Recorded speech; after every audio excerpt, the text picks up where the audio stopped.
सपना कुछ और ही देखा था, लेकिन कांग्रेस और भाजपा मिलकर कुछ और ही दिखा दिया। इसलिए कहते हैं विश्वास का पौधा लगाने से पहले जमीन परख लेना, क्योंकि हर मिट्टी उपजाऊ नहीं होती। नमस्कार, मायमावली हिंदी समाचार में आपका स्वागत है और मैं हूं शेख इस्माइल। आदिलाबाद जिला केंद्र के बीआरएस पार्टी कार्यालय में माजी मंत्री जोगुर रामन्ना के तत्वावधान में भादी ग्राम पंचायत से श्री राम नंद कुमार भाजपा से बीआरएस पार्टी में शामिल हो गए। नंद कुमार का कहना है कि राज्य में कांग्रेस सरकार है और जिले में भाजपा के विधायक है। हम आदिवासी समुदाय से बिलोंग करते हैं। आज पूरे कमोपेश 15 महीने से ज़्यादा वक्त गुजर चुका है। इस सरकार को आदिवासियों की कोई फिक्र नहीं है। माजी मुख्यमंत्री और माजी मंत्री के कार्यकाल में हम आदिवासियों को भरपूर सहूलत थी। रैतु बंधु, ऋण माफी, रैतु बीमा, कल्याण लक्ष्मी, अगर योजनाएं गिनवाए तो बहुत कुछ थे। यहाँ हमारे समुदाय की तरक्की तो छोड़िए, हमसे जो वादा किया था वो वादा भी इनसे पूरा नहीं हो रहा है। इसीलिए मैं और मेरे साथी बीआरएस यानी भारतीय राष्ट्र समिति पार्टी में शामिल हो रहे हैं। वैसे ही माजी मंत्री की भरपूर तारीफ की।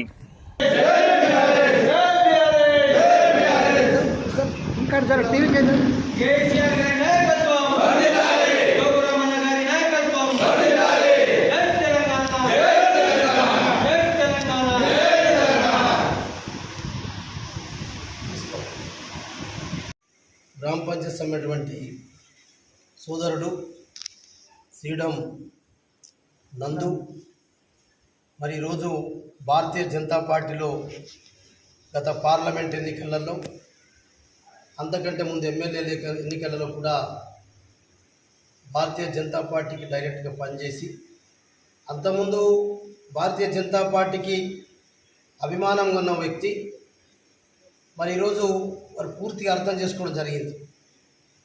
ఏది ఇప్పుడు వారు చెప్పినట్టు కేంద్రం ఉన్నటువంటి భారతీయ జనతా పార్టీ, రాష్ట్రం ఉన్నటువంటి కాంగ్రెస్ పార్టీ ప్రభుత్వం రెండు ఇటు ప్రజలందరినీ ఏ ఒక్క వర్గం అని కాదు, ఏ వర్గాన్ని తీసుకున్నా రైతులతో పాటు, రైతు కూలీలతో పాటు, మహిళలతో పాటు, నిరుద్యోగులతో పాటు, ఉద్యోగులతో పాటు అందరం కూడా ఈరోజు మోసగించిండు. అటు దేశంలో సంవత్సరానికి 2 కోట్ల ఉద్యోగాలు ఇస్తున్నటువంటి భారతీయ జనతా పార్టీ కావచ్చు, ఇలా 11 ఏళ్ళుగా ఈ దేశాన్ని ఏకతాటిగా పరిపాలిస్తుంది. అట్లనే మరి కాంగ్రెస్ పార్టీ అబద్ధాలు చెప్పి 420 హామీలు ఇచ్చి అధికారంలోకి వచ్చింది. కాబట్టి ఎప్పటికైనా ఈ రాష్ట్రానికి శ్రేయస్కారం అనేది అది బీఆర్ఎస్ పార్టీ కేసీఆర్ గారి నాయకత్వంలో జరుగుతుందని చెప్పి ఒక నమ్మకంతో, విశ్వాసంతో సోదరుడు శ్రీరామ్ నందు ఈరోజు బీఆర్ఎస్ పార్టీలో చేరిన సందర్భంగా వారికి ప్రత్యేకంగా నా తరపున, మా బేలా మండల నాయకులందరి తరపున గౌరవనీయులు మరి గ్రంథాలయ మాజీ చైర్మన్ మనోహర్ గారు, పార్టీ అధ్యక్షులు ప్రమోద్ రెడ్డి గారు, జడ్పీటీసీ సతీష్ కానీ, మా ఎంపీపీ గంభీర్ కానీ, అట్లనే మా బేలా మాజీ సర్పంచ్ తేజరావు కానీ, మరి మా మధుకర్ ఎంపీటీసీ కానీ, అరుణ్ ఎంపీటీసీ కానీ, మరి విపిన్ కానీ సర్పంచ్, అట్టనే మా కోఆప్షన్ మెంబర్ తన్వీర్, మరి మిగతా గ్రామానికి సంబంధించినటువంటి అయితే పుచ్చిరెడ్డి కాక, అట్లనే దయాకర్, మా సింగల్ విండో చైర్మన్, వీళ్ళందరి వేలా మండల సర్పంచ్, మా మార్కెట్ కమిటీ మాజీ చైర్మన్ సర్పంచ్ దైగామ్ గారు, అటు పిఎస్సి చైర్మన్ మన బాలచందర్ గారు, వీళ్ళందరూ కూడా మంచి యువకుడు ఉన్నాడు. మీరు ఖచ్చితంగా మన పార్టీకి పాపం ఆయననే అటు భారతీయ జనతా అనిపిస్తుంది చెప్తున్నాను. మాజీ మంత్రి గారు జోగర్ రామన్న సార్ గారి ఆధ్వర్యంలో బీఆర్ఎస్లో చేరికలు నేను ఇంతకుముందు ఎమ్మెల్యే ఎలక్షన్లో బీజేపీలో పనిచేశాను. మరియు ఇక్కడ స్థానికంగా తెలంగాణలో కాంగ్రెస్ ప్రభుత్వం ఏర్పడడం జరిగింది. కానీ కాంగ్రెస్ ప్రభుత్వంలో ఇప్పటికీ ఆదివాసులకు న్యాయం అనేది, సంక్షేమ ఫలాలు చేయట్లో కాంగ్రెస్ విప్లవం అయిపోయింది.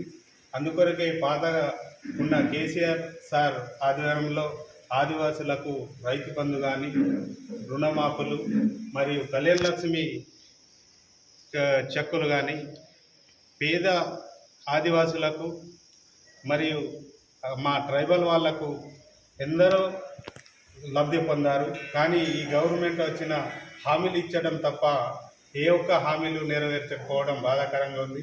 అందుకొరకే ఏదైతే అక్కడ 10 సంవత్సరాల్లో పాలించిన ముఖ్యమంత్రి వర్యులు రేవంత్ మన కేసీఆర్ సార్ ఆధ్వర్యంలో మరియు రామన్న సార్ పనులు ఉన్నాయి, కానీ ఈ గవర్నమెంట్ పనులు లేకపోవడం, అందువల్లనే మళ్ళీ ఇంకా బీఆర్ఎస్లో రావడం సంతోషకరం.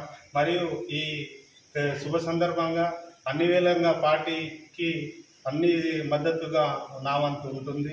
మరియు ప్రజలు మళ్ళీ కోరుకునేది బీఆర్ఎస్ని.